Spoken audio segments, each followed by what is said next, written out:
Welcome to the Director's Commentary podcast for Heart, the City Beneath. I'm Grant Howitt, and I'm joined by Christopher Taylor, and we wrote the Heart RPG. In these episodes, we'll be going through the text of the book and discussing how we came to design the game. For more information on Heart and our other titles, go to rrdgames.com.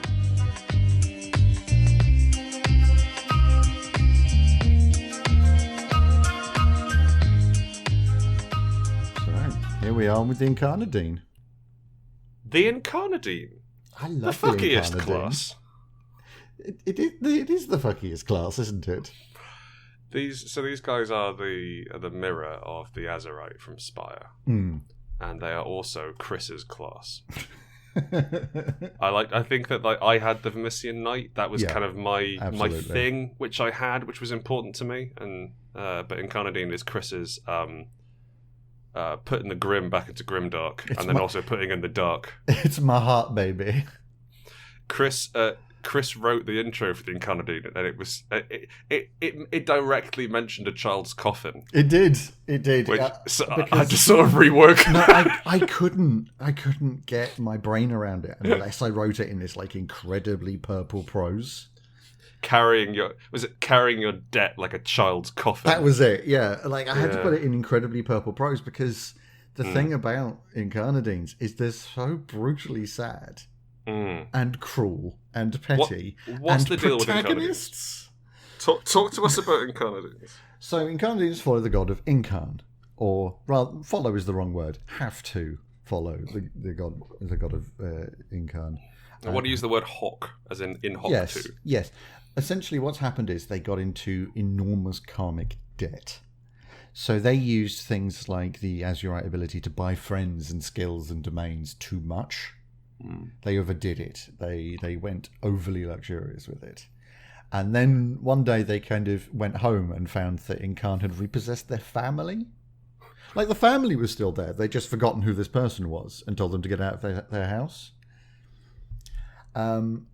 And now you're trying to pay back that karmic debt in probably all the wrong ways, honestly. Absolutely. It's wonderful. The core ability is the cost of doing business. You can know a dice roll ahead of time. So you roll a resource die, and you say it's D6. You roll it and you go, oh, a 4. Just put that over there. And the next time you're going to do damage, you just go, there you go, it's 4. I know it's 4. And you can also, if you roll a bigger one and you get, I got an 8, I know I have a success, which I can spend. Yeah, exactly. Or even in some situations, because obviously a resource dice is variable, right? It goes from very low to incredibly high. Mm-hmm. If you're rolling a D6 resource dice, you can use that number for a standard roll. It's only it's not the dice that matters, it's only the number. So if you do roll a 6, you know you've got a success with complication, you've got a success with stress. So it means that if in a pinch you go, actually, you know what? This could go catastrophically wrong if I fail. I'd rather it just went a little bit wrong, and you can use that as a success. And, I love that. I mean, that and the fact they've got Cortex bombs installed. Yeah, so the Cortex bombs, I'm trying to remember. So they come from a paragraph. So the origin of Incarnadine comes from a paragraph in Spire talking about the gods of the works. And how there's lots of different basically weirdo gods in the works, and we sort of there's in F the machine serpent and the masterless mask, and then Incarn, dark mirror of Azur, I think. And we populated the red market with them, which one of the earliest ideas we had for Heart was this sort of weird shifting souk, this murder souk. Of different things, which seemed really hard to us. And then I was like, well, okay, so we've got these broadly we've got these guys who aren't very good in a fight, but they're maintaining these criminal empires. What's the most interesting way we can have that work? And it's well, if they die, they explode, and they all know this. Yeah, it's completely mutually assured destruction, as the name indicates. They can't kill each other; they know that. And then they ended up as player characters. So now there's a main class whose one of the main methods of attack is exploding. I don't think it's a main method of attack. I think No. that's a last resort. Yes, sorry. But by definition, last resort. But so they are. Yeah, go on. Their miners are all very wicked. I mean that in something wicked this way comes way rather than like wicked sick. Like a junglist massive. Exactly, yeah. Sort of way, yes. But the idea that with a red and bloody business, you gain the kill skill. And as we've talked about before, the kill skill is the ability to choke somebody out to choke somebody to death while staring in their eyes. Like it's not a skill with sword ability. It's not covering fire. But then, if you're killing someone or something that shed your blood before, it's also brutal. Now, this sets up a delicious combination with Red Marketeer. I really like combos. You may have noticed this. So Red Marketeer, another miner, that gives you the Warren domain. And then if someone tries to take what's yours, your attacks gain the brutal tag when you attempt to stop them. Yep. So the best opening gambit for an Incarnadine with these two abilities is to have someone break your nose and steal your wallet. Yeah, if you get violently mugged, the person who did that is absolutely dead. Then things get really interesting. Yes. Because you can key off backstab. So backstab is, I think, one of the powers I'm proudest of because it's so gorgeous with the concept of karmic debt. One of the oldest ones as well. Yeah. I think it's like the third power we wrote or something. As backstab would lead you to believe, if you stab somebody in the back with a one-hand melee weapon, you get piercing, so you ignore any of their armor if they've got armor or protections, that sort of stuff, right? Delightful. Yep, cool. Then you can do it to range weapons. Okay, we're getting a little bit underhand here, but let's carry on. Now you can mark D4 stress to mind to increase your attack size by 2 steps against a living person. Remember that mugger? Do you remember him? And now, he made you bleed your own blood. Yeah, and now remuneration. If you kill somebody when using backstab, remember all those extra dice and brutals, you can remove supplies. Stress from supplies equal to double the value of the current tier of the heart you're on. So you just go through their pockets. Essentially, yeah, you loot them before they hit the ground. This is the most damage you can get straight out the gate because you can start with a D8 revolver, which is a fairly solid choice. It's expensive, but hey, no worries.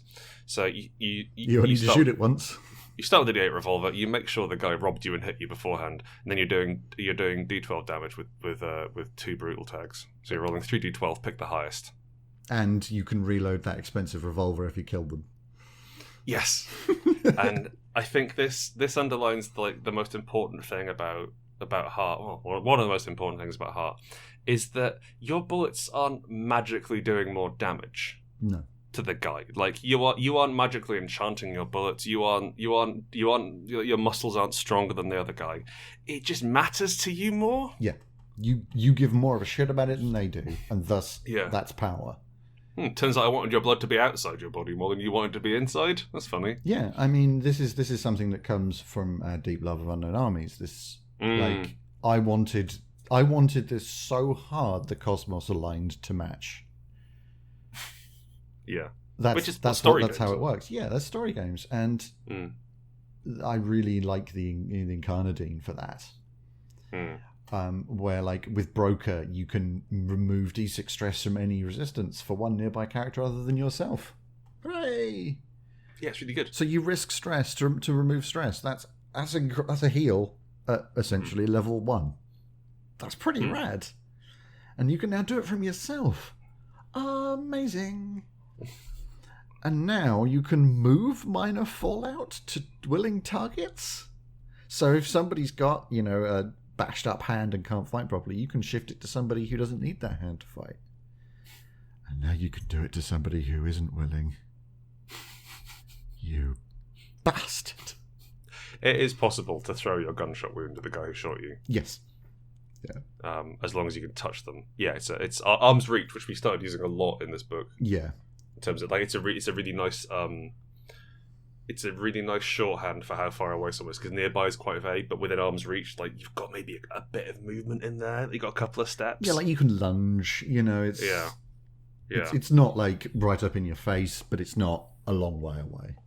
And like it's not intended to really be a lifesaver, and also you're transferring Fallout to NPCs quite commonly, which don't normally deal with Fallout. No, so like there's some guff around that, some rule smoothing, but at that point, like, you've spent three minors and a major, on this, which is interesting, and clearly you want it more. Exactly. And then, like, they're weird clerics, I guess. Like, Azurites were weird clerics. Yeah, but that's something like Azurites had this definite theme, I think, around sort of like understanding language and making friends and buying skills and being able to affect the world through money. Yeah, and like I always imagined the Azurite to be this big shop owner from a souk. Big beard. Big, huge beard, like massively cheerful. Gentleman! Yeah, that guy. Like this huge, larger-than-life person. Mm-hmm. And Incarnadines aren't that anymore. No, they're just smoking a spider like a roll-up. They just rolled it into a tube. What do you fucking want, boy? So they've got things like they can do some light bounty hunting if they want, which lets you sort of go for the good guy Incarnadine if you want to. You're still murdering people. Yeah, but I mean, but the idea is that and the idea is that you ask your goddess to mark out the bad ones. And the more I talk about this, the more it sounds like a really bad thing to do. None of the Incarnadine is nice. No. It's not meant to be. Well, later. No. Well, yeah, later. There's also Network, which is we've got nothing like Network elsewhere in the book. Yeah, it just doesn't exist elsewhere. You sort of build a postal service. Yeah, I mean the concept for it came from the old Civilization games. Oh, did it? Yeah, where you have this kind of when you've got cities connected by roads, you get little carts going back and forwards, and it kind of equalizes the wealth between the two locations. I think it was Civ. Anyway, it's some sort of city building game. Yeah. And the ability to be able to like get resources for free and move things around a network of like traveling caravans and supply and demand, essentially. I felt was really intrinsic to the class. Like, they are at the heart of it merchants. Yeah. And like if you're doing connections on that network, if you're forging part of that network, you're better at it. Yeah. We wanted to. This kind of comes back into colonialism, I think, a little bit. Absolutely. The Incarnadine is very colonialist. Yeah. Because like dungeon crawling is sort of the idea that the dungeon is this lawless space and we're going in to impose law on it. I think like not so much in your first ed and your second ed D&D, but once you hit 3.5, there's the understanding that you're the good guys. Yeah. And you're going in to solve this bad problem by killing it and taking its shoes. And that isn't a story which we especially want to tell, so we made the rules for sort of establishing connections and changing havens and stuff like that, like deliberately not especially powerful. Yes. And like we didn't like the game is about exploration and pushing on to the next thing and getting too deep into trouble and like, oh shit, we're on tier 3, what are we going to do? Rather than, oh, I'm going to go back and forth a lot. And if you want to go back and forth a lot, you should play Sanctum. Yes. You should reset the Sanctum source bit, which is like about setting a game in a set around a single landmark. But if it's important to you and you do want to tell the story of effectively trying to survive in this frontier realm, then we do have Network there, and it is primarily about communication. It's like because you get a phone. You can talk to your mates in different landmarks. Which is nice, but I think like we were pretty careful to be like, oh, and you make it better now. Yes. Like, you don't improve it, you make it less dangerous for you. Yes, that's the key. Like, and also, whilst at havens in your trade network, you and your party may use haunts located in havens that you're not currently visiting. How is first idea, but you halve the value rolled. Like, that's fantastic. That's just like this thing of linking up all of these locations to be essentially the same. Like, you're taking away the individuality of each haven to a degree, and for your benefit. And you replace it with a shrine to Incarn, and you build up the, like, you increase the thing, and you basically you have to build a cult of predatory capitalism. Yes, that's exactly what it is. Yeah. And if you want to do that, what does that say about you? Yeah. Yeah, it makes you think, doesn't it? Think hard. Let's talk about Zeniths. You seem very excited about the Zeniths. They have my favourite. Okay, let's go with ultimate credit and ultimate debt first. So both of these Zeniths have the boring ones. Yeah, I know. That's why I'm doing them first. Except the heart itself caveats. So credit lets you buy anything except the heart itself. You own this physical, conceptual, or immaterial thing, as it have as much control over it as you do a knife, a suit of clothes, or anything else you own. So I just read the last sentence. Oh, yeah. 2 sessions from now, the debt will be recalled, and it will take your life. Absolutely. You got 2 sessions, though, baby. Off you go. But now you own it. Now, in some ways, this can be really good. That's my horse. I need that. God, spending on a horse. I know, right? That would never be great. The horse eats you 2 sessions. I'm using horse as an example here, because it's a physical thing that does a task, right? Right. Yeah. That's useful. That does a thing, and then you get the smart aleck. It goes, I get the concept of loss. All right, you own it. All right, what are you gonna do with it? That doesn't do anything. You're gonna go rub it on people so they feel sad. Exactly. But the thing is, it's you own it as you do a knife or a suit of clothes. It doesn't change. Like, the concept of loss doesn't become physical. It's just that you have a piece of paper saying you own it. So all this does is give you essentially massive control over something that is immediate. So you can completely own an army if there's an army, or a fighting force, and thus you're the person who pays their bills, so they're going to do what you say if you want. And that's you can flat out buy the 33rd. Yeah, that's fine. For 2 sessions. For 2 which sessions. Point you. And then there's debt, which is just brutal. It's got a subsystem in it. It does have a subsystem in it. I know we don't normally like those. Sorry about that, folks. We put a subsystem in the game. But you just crush somebody with bad luck. Like, anything and everything that could go wrong for the target does go wrong, and it does so catastrophically, but they don't die. What's the one? It's Days of a One Life Left to Live, which is the spell from Nanami's Second Dead. Yeah, but you ultimately dick over one person. But once per situation, you can harvest the debt off of them. This is you paying back the karmic debt by just taking it out of somebody else's arse. On a 2 or higher on a D10, you remove that much stress. So if you're on a 10, cool, remove 10 stress. Roll a 1 and Incarn claims you. You can just keep going. I love how fragile that is. Yep. You've got 9 in 10 chance of getting away with broadly anything. Oh yeah. You can be about essentially about to roll critical fallout, and just go, I'm probably all right. Oh, nah, I won't have that. Oh, I got a 1. It's and the horse eats you. And the horse eats you. Now, ultimate reward is, I think, the best Zenith in the game. Most powerful, certainly. I just want to say, I really like the way that our director's commentary is us going through the book and saying how much we like the book. Yeah. I feel like we should try and be more critical. Although I guess it's nice to enjoy things. It is, be proud of things. I think part of the thing is to point out here is that we had so much goddamn fun writing this.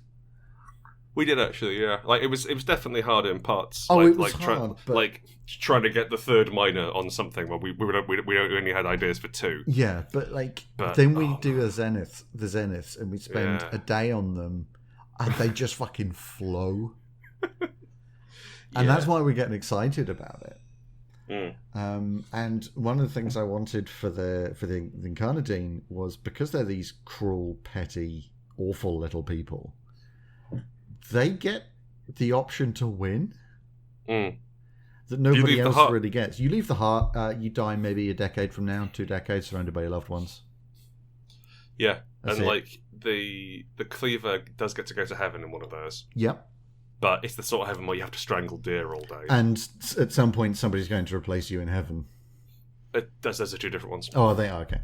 Yeah. But ultimate reward is like, no, you get out now, it's fine. Yep. What's your shop like? Yeah, tell me how lovely your life is.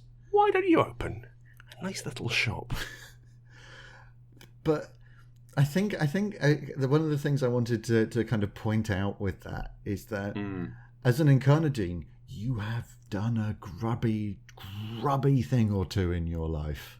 Oh yeah, like none of your powers are nice. Like you have made sacrifices of other people your entire existence. Like almost none of making this. sacrifices like you'd sacrifice a goat. Yeah, almost none of this backfires on you. Like this is very much like the sort of generic white male class. Like, yeah, that's fair actually. Like it really is. Like it's like no, it's not my problem. And I think as well, it's an interesting thing because like you can play playing a penitent Incarnadine.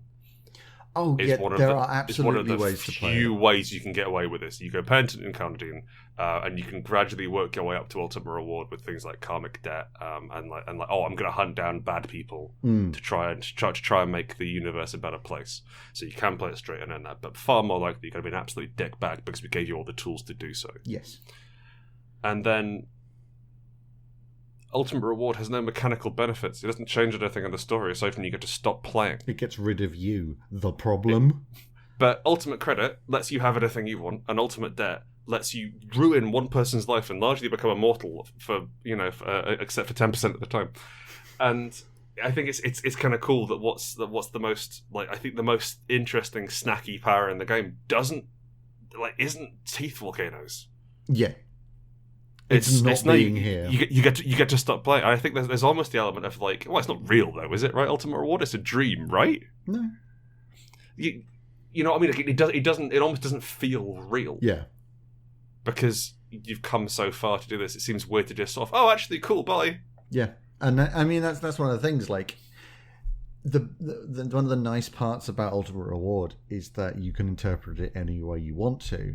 And because it's such this sudden thing of like, oh, it's over, we're done. Yeah. For this character, you can look at it in that sort of Matrix type way of like, what is real? Like, is this a dream? Does it matter? Fly off into the sky. Rage Against the Machine plays. Exactly. Perfect. And that's how I want every Heart campaign to end. Or, alternatively, you just drop all your weird guns and knives and you walk off. You know what? Fuck this! Blow this noise, I'm done here. This is ridiculous. That's kind of an interest, yeah, because I hadn't really thought of it in these ways, but your zenith is a reward for your massive hubris. That's espoused by your calling, and it's like, I want to do this impossible thing. Cool, okay, you can. It kills you. Yeah, and I mean, and you've got the astonishing powers of gaslighting. Like Crave is fairly gaslighty. Oh god, yeah. Oh yeah, we had to get quite clever with that in terms of the old, wording. And Debtors Reds is that kind of bulletproof confidence. Like, once per situation and incur stress, market to supplies, you just buy your way out of it because of who you are. And like, as I say, like, this is very much a generic white male character class. It's I'm quite happy with how I've managed to turn it into something brutal and sad, and then you look at it and go, "No, wait a minute." We have made for you a tragic assault capitalist. Please enjoy.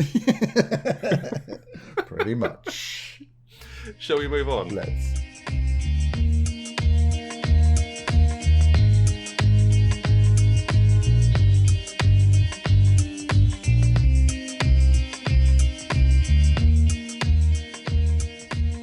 You've been listening to the Director's Commentary podcast for Heart, The City Beneath.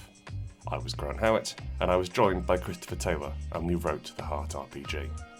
For more information on Heart and our other titles, go to rrdgames.com.